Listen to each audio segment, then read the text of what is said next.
I bumped into this guy in the city centre by the name of Harry, and I just spotted that he had a t-shirt on with the Haunted Hotel on. So I asked him where it was, and he told me he's actually the owner of the hotel. It's called the Old King's Head. So I'll pass you over to Harry, and he can tell you a little bit about this haunted hotel. Hi guys, I'm Harry. I've owned the Old King's Head now for 12 years, and I've recently operated my haunted hotel. We're believed to be the most haunted pub in the UK. And we've been doing it for 2 years. The place has gone phenomenal. You basically come here, stay over for the night. We do a paranormal investigation like no other. There's cameras in all your rooms, and we will cover every area, and we can debunk all the weird noises that's going on, and then give you all the reality, and you'll start on our show at the end of it.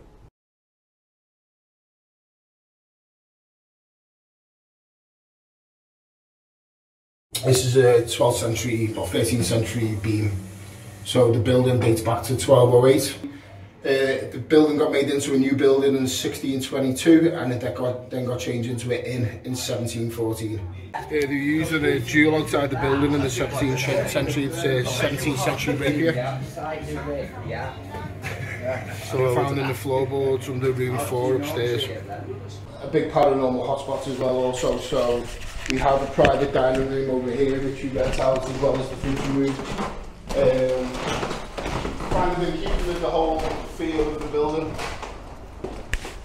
This was believed to be in a brothel at one time, so we cut pictures of ladies' legs in here.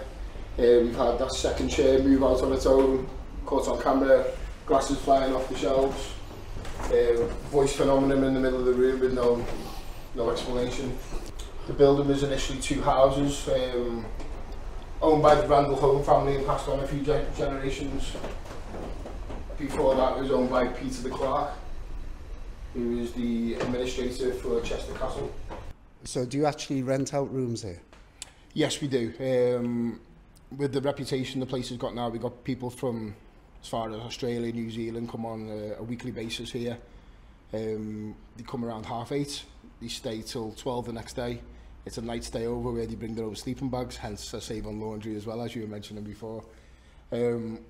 We conduct a paranormal investigation with a difference, so we sit in a control room monitoring everything, setting up experiments and equipment for them to use throughout the night, and the results are being phenomenal. We've got a full house again tonight.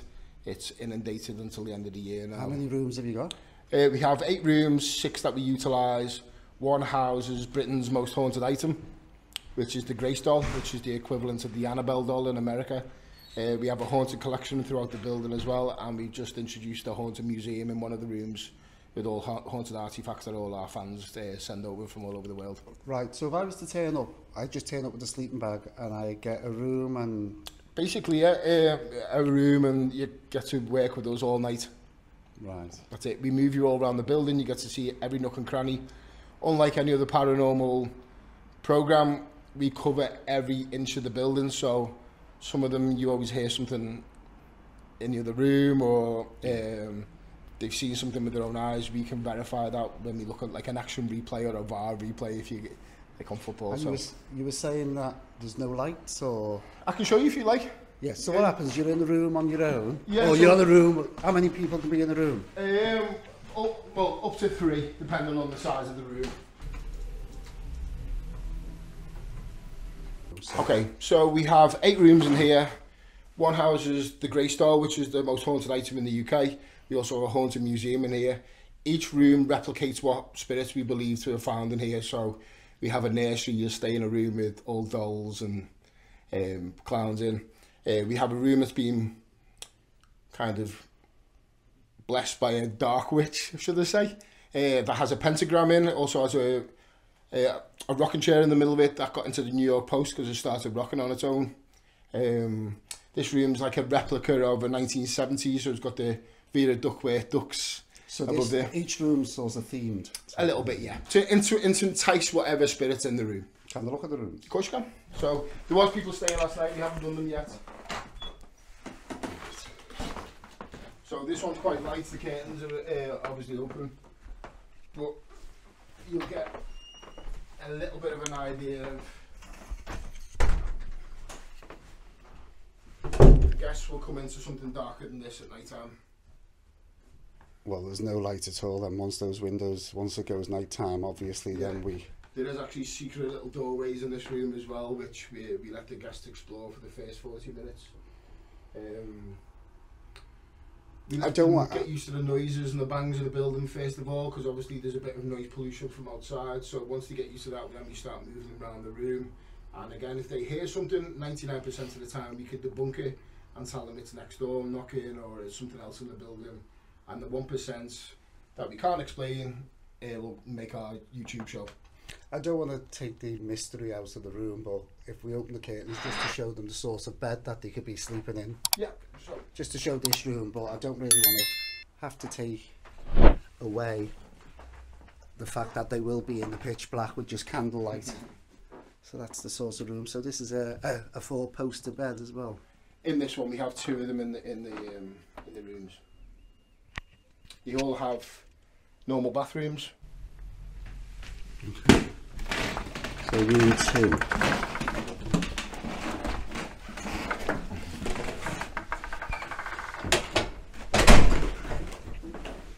It's quite airy, isn't it? Yeah, we get lots of intelligent knocking phenomenon here. When we call out and ask for things at night time, it tends to knock back and respond to you. That doll flew off the shelf a couple of weeks ago. It's the first room I had an experience in, to be fair, and someone knocked on my door before I bought the building. We caught a shadow figure many times in the building, and we felt that it resided in here. The lad who helped me design the building, he put nowhere to hide, and there's believed to be a little girl called Sarah who hides in here. From what I believe, she's not very happy with the fact that we put that on the wall.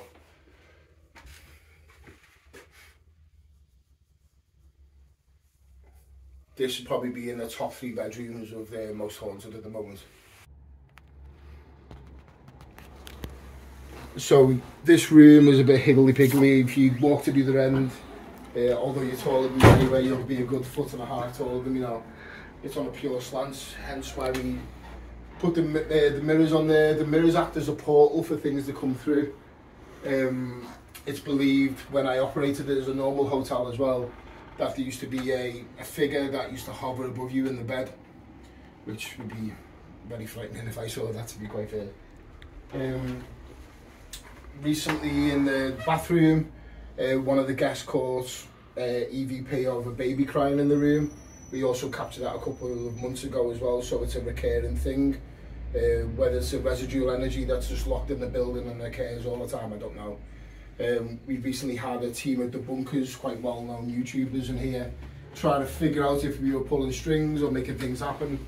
They all went away gobsmacked, where one in particular had his t-shirt tugged, and we caught it on camera exactly where you're standing now. So room 4 has quite a lot of press with it. It's quite sympathetically designed in here. This is where we found the sword and shoes that I showed you downstairs before. We found those little floorboards in here in 1924. Is there a reason why they were hidden, do you know? Or? Yeah, it was a superstition back in the 17th century that when the victor of the duel would obviously be left with a dead body, you'd take the sword and the shoes off the guy, and it was like a superstition that they bury it in there to ward away evil spirits. So that's basically why it was hidden up here. And it wasn't until I refurbed in 1924 that it got found, and they hang above the bar now. So as each room, are they individually priced, or is there... a room of 3 is individually priced, a room of 2 is individually priced. I'm with you. And that changes throughout the year? Yeah, Halloween tends to be a little bit more expensive. Okay. The doll room. Now, this room's pretty notorious at the moment. We have 2 child spirits that kind of realm in here. Again, knocking phenomenon. They tend to knock the dolls off the shelf in the corner.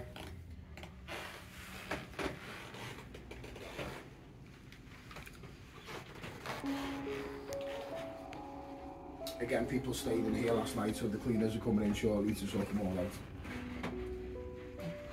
And what did the cleaners actually think of having to clean these rooms?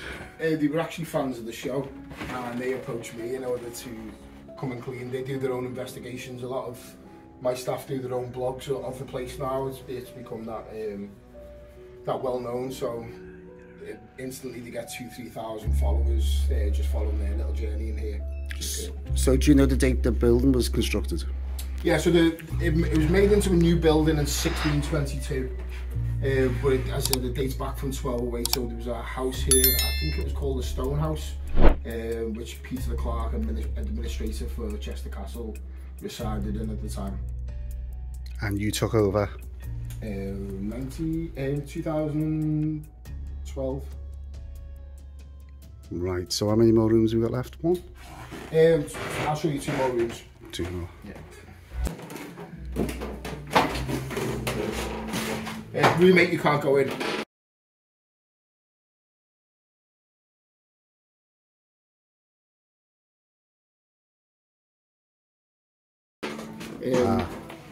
This is the notorious room 6.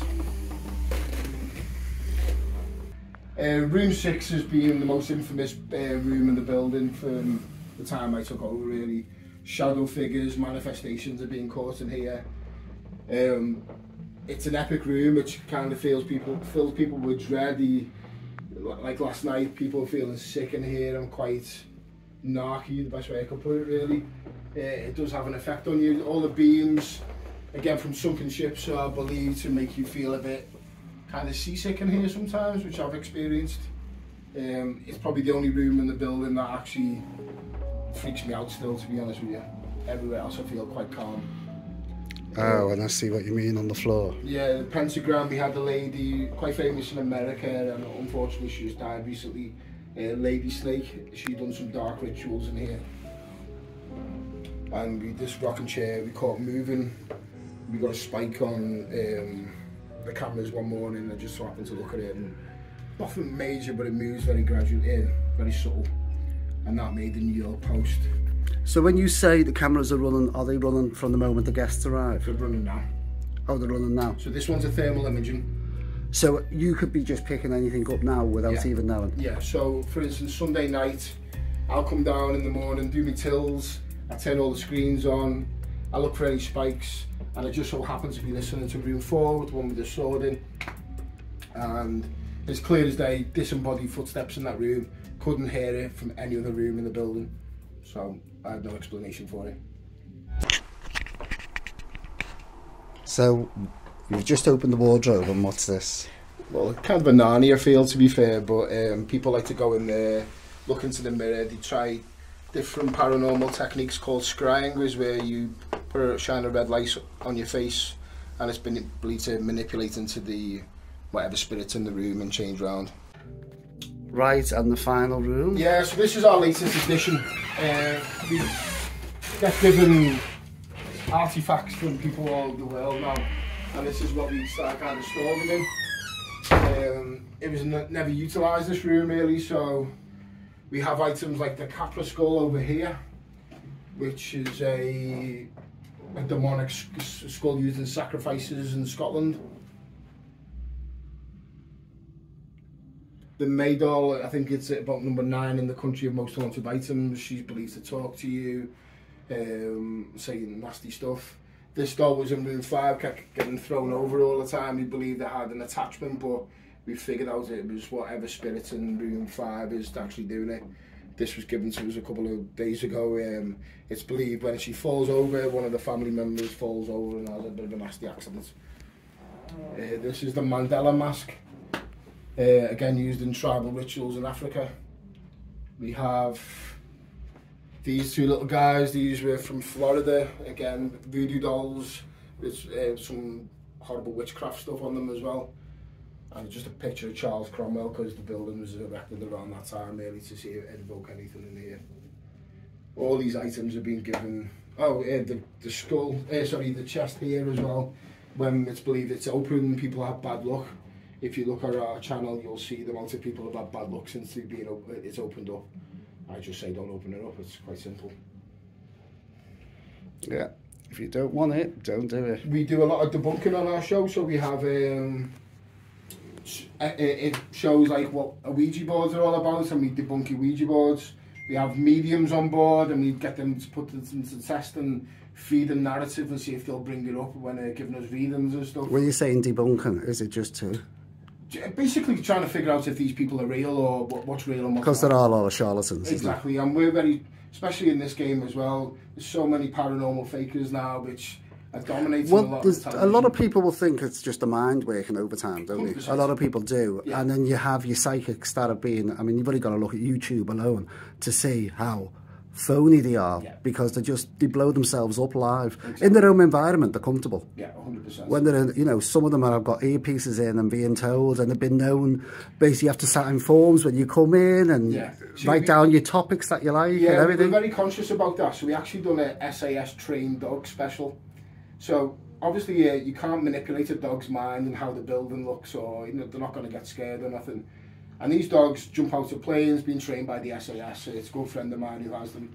And so we brought the dogs in, and one in particular went for this. This is, they call a boom box. It was wax sealed shut, and the dog instantly went for that. It's trained just to go for a bite glove or a ball, basically. And it savaged this box when it was in here. And it felt so uncomfortable. The dogs were weeing in the rooms, which they're not trained to do.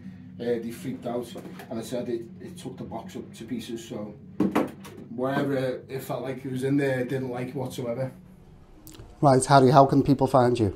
If you want to go on to myhauntedhotel.com, all the booking details and all the explanations are there. Do you have videos on YouTube so people can see what goes on? Yes, we've got 50 or 60 videos at the moment. Do you have a YouTube channel? We do, yes. And it's called? My Haunted Hotel. The same one, that's simple.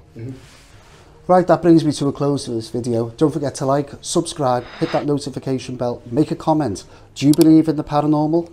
Would you like to stay in this hotel for a night? It's based in Chester. Just go on the internet, myhauntedhotel.com. I'll see you in the next video. Thanks for watching, and bye for now.